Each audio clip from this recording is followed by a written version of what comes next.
राजगढ़ जिले के सांसद रोडमल नागर के कार्यकाल को 10 साल पूरे होने जा रहे हैं। वो तीसरी बार चुनावी मैदान में उतरने जा रहे हैं। राजगढ़ जिले को उन्होंने इन 10 सालों में क्या क्या सौगातें दी है और वो क्या क्या सौगातें दे सकते थे। राजगढ़ जिले के सांसद रोडमल जी नागर का जो पूरा कार्यकाल है, उस पूरे कार्यकाल में उनकी क्या क्या खासियत रही, राजगढ़ जिले को उन्होंने क्या क्या दिया और वो क्या क्या दे सकते थे, इन तमाम सारी बातों का विश्लेषण आज हम इस वीडियो में करने वाले हैं।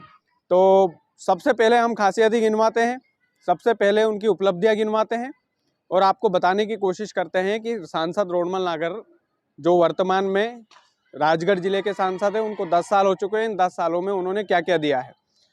खासियत इसलिए भी गिनवाना ज़रूरी है कि बाद में जब पॉइंट में उनकी कमियों का बताऊंगा तो शायद लोग मुझे कांग्रेसी बोल देंगे, इसलिए पहले खासियत गिनवा देता हूं। सांसद रोडमल नागर जी की सबसे बड़ी देन, हालांकि कांग्रेसी लोग बोलते हैं कि मोहनपुरा और कुंडालिया डैम की जो सौगात है वो हमारे कार्यकाल में स्वीकृत हुई थी, लेकिन ये क्रेडिट जो है ये भाजपा को ही देना चाहिए। इसकी मेन वजह यह है कि उनके कार्यकाल में मोहनपुरा और कुंडालिया डैम बनकर कंप्लीट हुआ और प्रधानमंत्री नरेंद्र मोदी स्वयं आए थे राजगढ़ जिले में। तो ये पहली सौगात है जिसके लिए सांसद रोडमल नागर जी को भी क्रेडिट दे देना चाहिए। इसलिए दे देना चाहिए क्योंकि वो जब वर्तमान में सांसद थे तब इन दोनों डैमों की सौगात मिली, और इन दोनों डैमों की सौगात यदि मिली तो पूरी दुनिया ने देखा कि प्रधानमंत्री नरेंद्र मोदी स्वयं राजगढ़ जिले में आए थे। तो ये पहला काम राजगढ़ जिले के लिए सांसद जी ने करवाया, ये मान लेते हैं। दूसरा काम उनका केंद्र की योजना का ही काम है, लेकिन ठीक है, क्रेडिट देना चाहिए। अच्छी सड़कों का निर्माण राजगढ़ जिले में हुआ, नेशनल हाईवे राजगढ़ जिले में बने। राजगढ़ जिले से इंदौर जाने में कितना समय लगता था ये पूरी दुनिया जानती है, लेकिन भाजपा के कार्यकाल में ये बना, तो इसका क्रेडिट सांसद रोडमल नागर और बीजेपी को दे देना चाहिए कि सड़कों का जाल जो है वो राजगढ़ जिले में फैलाया है। तीसरा सबसे बड़ा जो बेनिफिट हुआ है भाजपा के कार्यकाल में, तीसरा बेनिफिट है रेलवे लाइन का। रेलवे लाइन का जो क्रेडिट जाता है वो भी सांसद रोडमल नागर को क्रेडिट दे देते हैं, भले वो रेल मंत्री का काम है। अब क्योंकि कुछ लोगों ने मुझसे बोला है कि भैया सांसद अपनी जेब से थोड़ी लगाएगा पैसा, तो ये तमाम सारे जो बड़े बड़े काम हुए हैं इनका क्रेडिट इनको जाना चाहिए।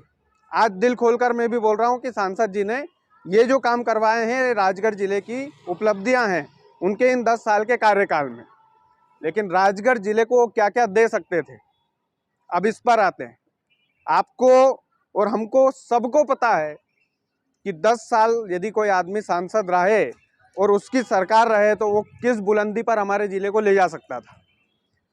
सांसद रोडमल नागर जी की जो कमियां रही, सबसे पहली कमी शिक्षा को लेकर नींव नहीं खड़ी कर पाए।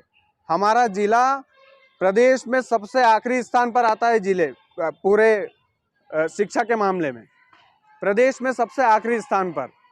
तो ये राजगढ़ जिले का दुर्भाग्य है कि हमारे यहाँ के लोग पढ़े लिखे ही नहीं हैं, हमारे यहाँ के लोग शिक्षित ही नहीं हैं, और शिक्षा मेन आधार होता है, शिक्षा से ही सब कुछ हासिल किया जा सकता है।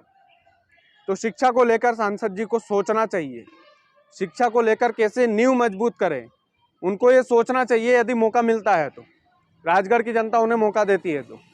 दूसरी जो सबसे बड़ी कमी है वो ये है, हम सभी जानते हैं। दूसरी कमी मैं आपको बताता हूँ कि राजगढ़ जिले के जो किसान वर्ग है वो अपने बच्चों को अपनी ज़मीन बेच करके, गहने गिरवे रख करके इंदौर भोपाल जैसे शहर में पढ़ने के लिए भेजते हैं, और इस बात से कोई इनकार नहीं कर सकता। तो ये भी शिक्षा में ही जोड़ देते हैं। तो शिक्षा तो मजबूत बनाना पड़ेगी, अच्छे अच्छे कॉलेज खड़े करना पड़ेंगे। इंदौर और भोपाल से सीखना पड़ेगा कि वहाँ के सांसद कैसे काम करते हैं। दूसरी सबसे बड़ी जो कमी राजगढ़ जिले में है वो स्वास्थ्य को लेकर है। जब भी कोई केस आता है तो राजगढ़ जिले में झेला ही नहीं जाता उसको, चाहे छोटा केस हो चाहे बड़ा केस हो।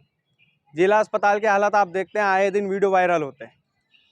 तो अभी तक स्वास्थ्य की सुविधा राजगढ़ जिले में क्यों नहीं मिल पाई? ये तो हमारा अधिकार है, शिक्षा और स्वास्थ्य। हमें क्यों इंदौर, भोपाल, जबलपुर, झालावाड़ जैसे बड़े शहरों में हमारे परिजनों को लेकर भगना पड़ता है? क्या ये सांसद महोदय को दिखाई नहीं दिया? अब वो बोलेंगे हमने गांव गांव में उप स्वास्थ्य केंद्र बनवा दिए। मैं अभी उनका इंटरव्यू देख रहा था। तो गांव गांव में उप स्वास्थ्य केंद्र बनवाना उपलब्धि नहीं है, उन उप स्वास्थ्य केंद्रों में डॉक्टरों को बिठाना उपलब्धि है। ये सवाल सांसद जी से करना चाहिए और आपको, हमको, राजगढ़ की जनता को करना चाहिए। शिक्षा और स्वास्थ्य में हमारा राजगढ़ पीछे, सूदखोरी में नंबर 1। आप सभी जानते हैं सूदखोरी की वजह से कितने लोग आत्महत्या करते हैं। अभी शिक्षक ने ही आत्महत्या कर ली थी। तो ये भी एक बड़ी समस्या है, इस पर भी सरकार को नकेल कसने की आवश्यकता है।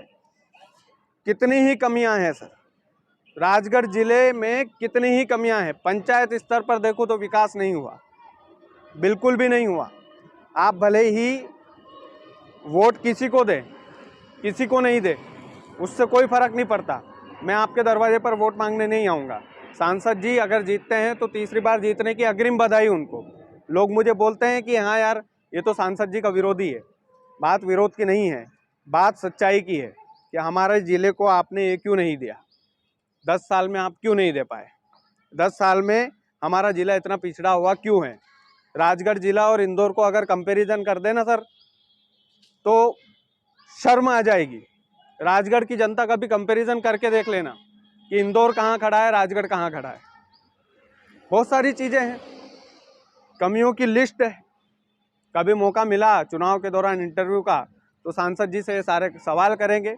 उनको टिकट मिला है, उनको बहुत बहुत शुभकामनाएं। कोई पर्सनल दुश्मनी नहीं है, लेकिन बस कहना सा इतना है कि आपकी सरकार, आप 10 साल तक सांसद रहे, आपने राजगढ़ जिले को जो ऊंचाई देना थी उस ऊंचाई पर आप क्यों नहीं ले जा पाए? 100 की सीधी बात है, उस ऊंचाई पर आपको ले जाना चाहिए था। आपका धर्म बनता था, आप ले जा सकते थे। आपके पास जो है पद था, आप सांसद थे, आपकी सरकार थी ऊपर से लेकर नीचे तक, गली से लेकर तो दिल्ली तक आपकी सरकार है। हमारा राजगढ़ जिला इतना पिछड़ा हुआ क्यों है? सवाल यही है।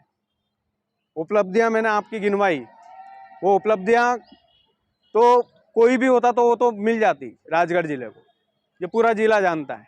सड़कें बन जाती, रेलवे लाइन भी निकल जाती, मोहनपुरा कुंडालिया डैम जो स्वीकृत हो चुके थे वो भी बन जाते। लेकिन चलिए, इनका क्रेडिट आपको मिलना चाहिए, आपकी सरकार थी, आप सांसद है राजगढ़ के, इसके लिए तो आपका बहुत बहुत धन्यवाद।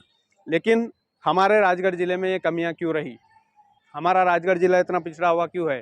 पंचायत स्तर पर आप जाकर क्यों नहीं देखते हैं किसी गांव में कि क्या क्या कमियां हैं? कितनी बार आपने जनता के बीच में जाकर चर्चा की? जनता आपसे सवाल करना चाहती है और ये जो सवाल है ये अनवरत रहेंगे, हमेशा रहेंगे।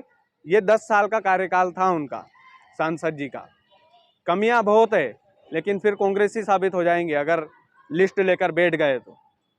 कभी मौका मिला सांसद जी से मिलने का, क्योंकि अभी तो बाहर हैं हम, लेकिन जब भी आए राजगढ़ जिले में तो एक बार संपर्क करके उनसे बैठ करके ऑन कैमरा बातचीत करेंगे और राजगढ़ जिले को उन्होंने 10 साल में क्या दिया, क्या नहीं दिया, इसका पूरा हिसाब मांगेंगे। वीडियो को ज़्यादा से ज़्यादा शेयर कीजिएगा। चैनल यदि आपने सब्सक्राइब नहीं किया तो प्लीज़ कर लीजिएगा। बहुत बहुत धन्यवाद।